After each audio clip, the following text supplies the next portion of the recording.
Trump ಚುನಾವಣೆ ಸಂದರ್ಭದಲ್ಲಿ ಅಮೆರಿಕದಲ್ಲಿ ಅತ್ಯಂತ ಪ್ರಮುಖ ಪಾತ್ರ ವಹಿಸಿದಂಥವ್ರು ಯಾರ್ಯಾರು? ಅದರಲ್ಲಿ ಮೊದಲ ಹೆಸರು ಕೇಳಿಬರುವಂಥದ್ದೇ ಎಲಾನ್ ಮಸ್ಕ್. ಮಸ್ಕ್ ಎಷ್ಟರ ಮಟ್ಟಿಗೆ ನಿಂತಿದ್ದರು ಅಂತಂತಂದರೆ ಟ್ರಂಪ್ ಗೆಲುವಿಗೆ ಇವರ ಪಾತ್ರ ಬಹಳಷ್ಟು ದೊಡ್ಡದಿದೆ. ಈಗ ಅವರಿಬ್ಬರ ನಡುವೆ ಸ್ವಲ್ಪ ಹಳಸ್ತಾ ಇದೆ. ನಾನು ಯಾಕೋ ಈ ಸಂದರ್ಭದಲ್ಲಿ ಒಂದು ಸ್ಟೋರಿ ಹೇಳಬೇಕು ಅಂತ ಅನ್ನಿಸ್ತಾ ಇದೆ. ಅದು ಶಲ್ಯ ಹಾಗೂ ಕರ್ಣನ ಕಥೆ. ನೋಡಿ, ನಿಮಗೆ ಗೊತ್ತಿದೆ, ಈ ಶಲ್ಯಗೂ ಕರ್ಣನಿಗೂ ಆಗದೇ ಇಲ್ಲ, ಅವರಿಬ್ಬರಿಗೂ ಕೂಡ ಆಗಬರಲ್ಲ. ಮೊದಲಿಂದನೂ ಕೂಡ ಅನಿವಾರ್ಯ ಕಾರಣಗಳಿಗೋಸ್ಕರ ಅವ್ರ ಜೊತೆಗಿರ್ತಾರೆ. ಈ ಯಾರು ಸಾರಥ್ಯ ವಹಿಸಬೇಕು ಇವತ್ತಿನ ಯುದ್ಧದಲ್ಲಿ ಅಂತ ಚರ್ಚೆ ಆದಂಥ ಸಂದರ್ಭದಲ್ಲಿ ದುರ್ಯೋಧನ ನಿರ್ಧಾರಕ್ಕೆ ಬರ್ತಾನೆ, ಇಲ್ಲ ಈ ಕರ್ಣನೇ ಇದಕ್ಕೆ ಸೂಕ್ತ ಅಂತ. ಸರಿ, ಸಾರಥಿನ ಯಾರು ಮಾಡಬೇಕು? ಸಾರಥಿಯನ್ನು ಶಲ್ಯನನ್ನಾಗಿ ಮಾಡಬೇಕು ಅಂತ. ಶಲ್ಯನೇ ಸಾರಥಿ. ಶಲ್ಯನಿಗೆ ಉರಿದೋಗ್ಬಿಡುತ್ತೆ, ಮೊದಲೇ ನನಗೂ ಆಗಲ್ಲ, ಜೊತೆಗೆ ನಾನು ಕರ್ಣನಿಗಿಂತ ನಾನೇನು ಕಡಿಮೆ, ಇವನು ಯಾಕೆ ಸಾರಥಿ ಆಗಬೇಕು? ಸರಿ, ಆದರೂ ಕೂಡ ಒಪ್ಕೋತಾನೆ. ಒಪ್ಕೊಂಡು ಇವ್ರು ಯುದ್ಧಕ್ಕೆ ಬರ್ತಾರೆ. ಯುದ್ಧಕ್ಕೆ ಬರುವಂಥ ಸಂದರ್ಭದಲ್ಲೇ ವಿಪರೀತ ಜಟಾಪಟಿ ಆಗುತ್ತೆ ಶಲ್ಯನಿಗೆ ಮತ್ತು ಕರ್ಣನಿಗೆ. ಅಂದರೆ ಈ ತಾಳಮೇಳ ಇರಲಿಲ್ಲ ಅಂತಂದರೆ ಏನಾಗುತ್ತೆ ಅನ್ನೋದಕ್ಕೊಂದು ಎಕ್ಸಾಂಪಲ್ಲು. ಜಗಳ ಮಾಡ್ಕೊತಾನೆ ಬರ್ತಾರೆ, ಯುದ್ಧ ಶುರುವಾಗುತ್ತೆ. ಯುದ್ಧ ಶುರುವಾದಂಥ ಸಂದರ್ಭದಲ್ಲೂ ಕೂಡ ಇವರು ಜಗಳ ಕಂಟಿನ್ಯೂ ಆಗುತ್ತೆ. ಈ ಸಂದರ್ಭದಲ್ಲಿ ಎದುರುಗಡೆಗೆ ಅರ್ಜುನನ ಮೇಲೆ ಸರ್ಪಾಸ್ತ್ರವನ್ನು ಪ್ರಯೋಗಿಸಬೇಕು ಅಂತ ಅರ್ಜುನ ನಿರ್ಧಾರ ಮಾಡ್ತಾನೆ. ಸರಿ, ಸರ್ಪಾಸ್ತ್ರವನ್ನು ಹೂಡಿ ಇನ್ನೇನು ಗುರಿ ಇಡ್ತಾನೆ. ಗುರಿ ಇಟ್ಟಾಗ ಮುಂದ್ಗಡೆಗೆ ಕೂತಿರುವಂಥ ಶಲ್ಯ ಕೇಳ್ತಾನೆ, ಏನಪ್ಪ ನೀನು ಬಾಣ ಇಡ್ತಿದೆಯಲ್ಲ, ಎಲ್ಲಿ ಗುರಿ ಇಡ್ತಾ ಇದೆಯಾ ಅಂತ ಕೇಳ್ತಾನೆ. ಆವಾಗ ಕರ್ಣ ಹೇಳ್ತಾನೆ, ನಿನಗೂ ಅದಕ್ಕೂ ಸಂಬಂಧ ಇಲ್ಲಪ್ಪ, ನಿಂದೇನು ಕೆಲಸ ನಿಂದು? ನೀನು ರಥ ಓಡಿಸೋ ಕೆಲಸ ನಿಂದು, ನೀನು ಸಾರಥಿ, ನೀನು ಆ ಕೆಲಸ ಮಾಡು, ನನಗೆ ಗೊತ್ತಿದೆ ಅಂತ. ಅದು ಕೇಳ್ತಾನೆ, ಇಲ್ಲ ನೀನು ಯಾಕೋ ಇಟ್ಟಿರೋ ರೀತಿಯೇ ತಪ್ಪು ಅಂತ ಅನ್ನಿಸ್ತಾ ಇದೆ, ಅದಕ್ಕೋಸ್ಕರ ಕೇಳ್ತಾ ಇದ್ದೀನಿ, ಎಲ್ಲಿಗಿಟ್ಟಿದೆಯಾ ನೀನು ಗುರಿನ ಅಂತ. ಆಗ ಕರ್ಣ ಹೇಳ್ತಾನೆ, ನೋಡು, ನನ್ನ ಜೀವನದ ಪರಮೋಚ್ಚ ಗುರಿ ಅಂತಂತಂದರೆ ಅದು ಅರ್ಜುನನ ರುಂಡ ಹಾರಿಸ್ಬೇಕು. ಅದಕ್ಕೋಸ್ಕರ ನಾನು ಅವನು ಕುತ್ತಿಗೆಗೆ ಇಟ್ಟಿದ್ದೀನಿ ಗುರಿನ ಅಂತ.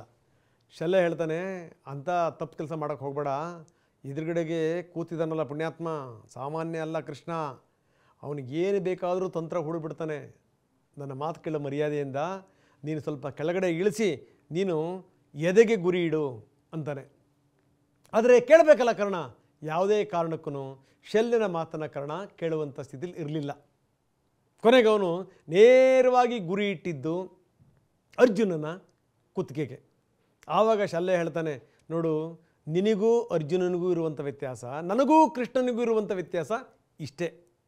ನಾನು ಯಾವ ಮಾತನ್ನು ಹೇಳಿದರೂ ಕೂಡ ನೀನು ಕೇಳಲ್ಲ. ಆದರೆ ಕೃಷ್ಣ ಸಾರಥಿ, ಇವನು ನೋಡಿದ್ರೆ ಮಹಾರಥಿ ಅರ್ಜುನ. ಅವನೇನು ಅಂತಂದರೆ ಕೃಷ್ಣ ಏನು ಹೇಳ್ತಾನೆ ಅದನ್ನು ಫಾಲೋ ಮಾಡ್ತಾನೆ. ನನಗೂ ನಿನಗೂ ಇರೋಂಥ ವ್ಯತ್ಯಾಸ ಅದೇನೇ. ಅದಕ್ಕೆ ಹೇಳೋದು ನಿನಗೆ ಸಂಸ್ಕಾರ ಇಲ್ಲ ಅಂತ ಹೇಳಿ ಅಂತ ಜಗಳ ಶುರುವಾಗುತ್ತೆ. ಸರಿ, ಅದೆಲ್ಲ ಆದಮೇಲೆ ಇವನು ಇಟ್ಟಂಥ ಗುರಿ ಬಾಣ ಬಿಡ್ತಾನೆ. ಬಾಣ ಬಿಟ್ಟಾಗ ಆ ಸರ್ಪಾಸ್ತ್ರ ಅದು ಎಷ್ಟರ ಮಟ್ಟಿಗೆ ಬುಸ್ಗುಟ್ತಾ ಬರುತ್ತೆ ಅಂತಂದರೆ ಬಹಳ ಅದ್ಭುತವಾಗಿ ಬರುತ್ತೆ. ಅಲ್ಲಿ ಕೃಷ್ಣನ ಚಮತ್ಕಾರ ಏನು ಅಂತ ನಾವು ನೀವು ಓದಿದ್ದೀವಿ. ಕೃಷ್ಣ ಹೆಬ್ಬೆರಳಲ್ಲಿ ರಥವನ್ನು ಒತ್ತುತ್ತಾನೆ. ಆವಾಗ ಈ ಇದ್ದಕ್ಕಿದ್ದಂಗೆನೇ ರಥದ ಗಾಲಿಗಳು ಕೆಳಗಡೆಗೆ ಹುದುಗಿಬಿಡ್ತವೆ. ಆವಾಗ ಈ ಕುತ್ತಿಗೆಗಿಟ್ಟಿದ್ನಲ್ಲ ಗುರಿ, ಅದು ಕುತ್ತಿಗೆ ಮೇಲಕ್ಕೆ ಅಂದರೆ ತಲೆ ಮೇಲಕ್ಕೆ ಹೋಗುತ್ತೆ. ಅಲ್ಲಿ ಹೋಗುವಂಥದ್ದು ಅರ್ಜುನನ ಕಿರೀಟ ಮಾತ್ರ. ಅರ್ಜುನನ ಕಿರೀಟ ಹೋಯಿತು, ಅರ್ಜುನನ ತಲೆ ಉಳಿತು. ತಕ್ಷಣಕ್ಕೆ ಶಲ್ಯ ಹೇಳ್ತಾನೆ, ನೀನೊಬ್ಬ ಶತಮೂರ್ಖ ಅನ್ನೋದು ಸಾಬೀತಾಯಿತು, ನಾನು ಬಡ್ಕೊಂಡೆ ನಿನಗೆ ಗುರಿಯಲ್ಲಿ ಇಡಬೇಡ ಅಂತ. ನೋಡಿ, ಎಡಬಟ್ಟಾಯಿತು ಅಂತ. ಕರ್ಣನು ಕೂಡ ಭಾಳ ಬೇಸರದಿಂದ ನಿಂತ್ಕೊಂಡಿರ್ತಾನೆ. ಆವಾಗ ಸರ್ಪಾಸ್ತ್ರ ವಾಪಸ್ ಬರುತ್ತೆ. ವಾಪಸ್ ಬಂದು ಹೇಳುತ್ತೆ, ಗುರಿ ಎಲ್ಲೋ ಮಿಸ್ ಆಯಿತು, ಆದರೆ ಈ ಬಾರಿ ಆ ರೀತಿ ಆಗಲ್ಲ, ಮತ್ತೊಂದು ಸರಿ ಬಿಡು, ಅವನು ರುಂಡ ಹಾರಿಸ್ತೀನಿ ಅಂತ. ಆವಾಗ ಕರ್ಣ ಹೇಳ್ತಾನೆ, ಇಲ್ಲ, ನಿನ್ನನ್ನು ಯಾವುದೇ ಕಾರಣಕ್ಕೂ ನಾನು ಮತ್ತೊಂದು ಸರಿ ಹೂಡೋಕ್ಕಾಗಲ್ಲ, ನಾನು ಪ್ರಯೋಗಿಸೋಕ್ಕಾಗಲ್ಲ, ಯಾಕಂದರೆ ನಮ್ಮಮ್ಮನಿಗೆ ನಾನು ಪ್ರಾಮಿಸ್ ಮಾಡಿದ್ದೀನಿ, ನಾನು ಭಾಷೆ ಕೊಟ್ಟಿದ್ದೀನಿ, ತೊಟ್ಟ ಬಾಣವ ಮರಳಿ ತೊಡಲಾರೆ ಅಂತ.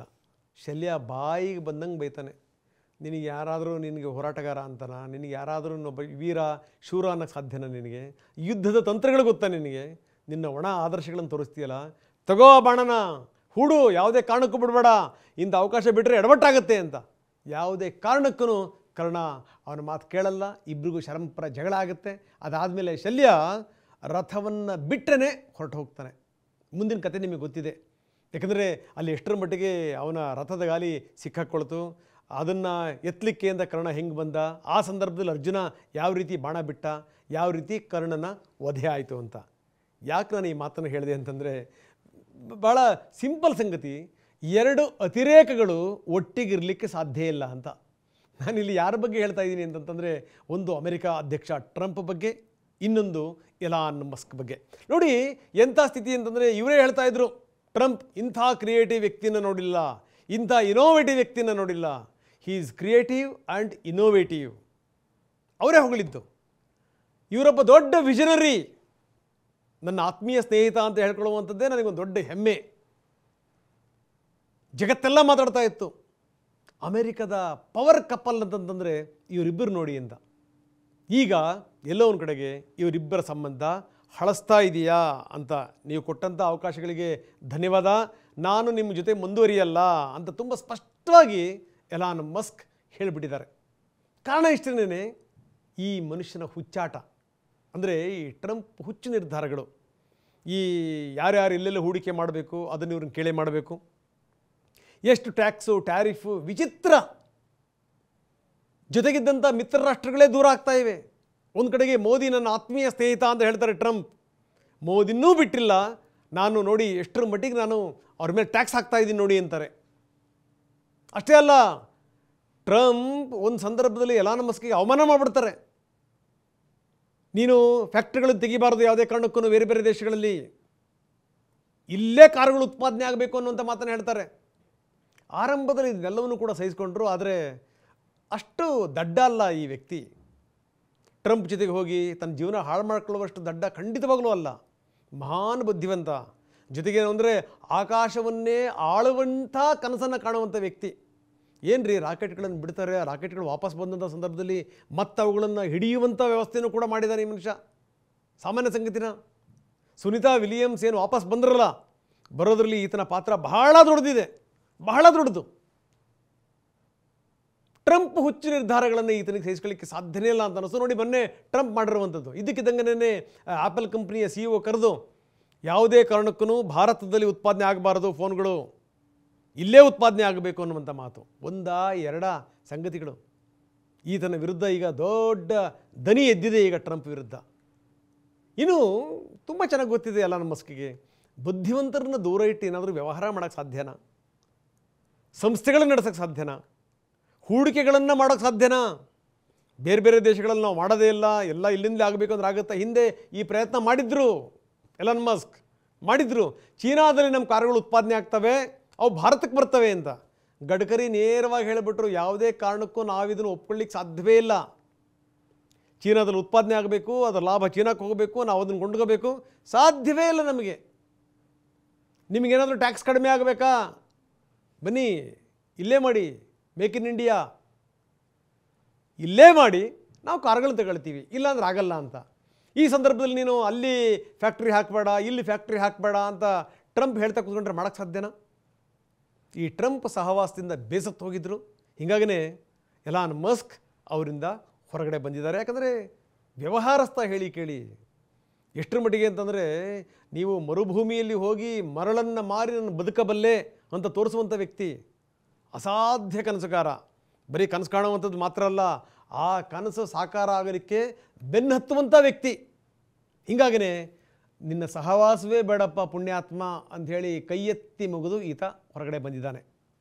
ಇದರಿಂದ ಏನು ಲಾಭ ಅಂತಂತಂದರೆ, ನಷ್ಟ ಆಗುವಂಥದ್ದು ಟ್ರಂಪ್ಗೆ, ಸಂದೇಹನೇ ಇಲ್ಲ.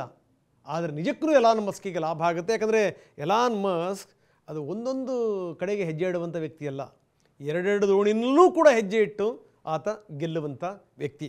ಈತನ ಜೊತೆಗೆ ಹೋಗ್ಬಿಟ್ರೆ, ಈತನ ನೆರಳಾಗಿಬಿಟ್ರೆ, ಟ್ರಂಪ್ ನೆರಳಾದರೆ ನನಗೆ ಭವಿಷ್ಯ ಇಲ್ಲ ಅಂತ ಗೊತ್ತಾಗೇ ಇವರು ಹೊರಗಡೆ ಬಂದಿದ್ದಾರೆ.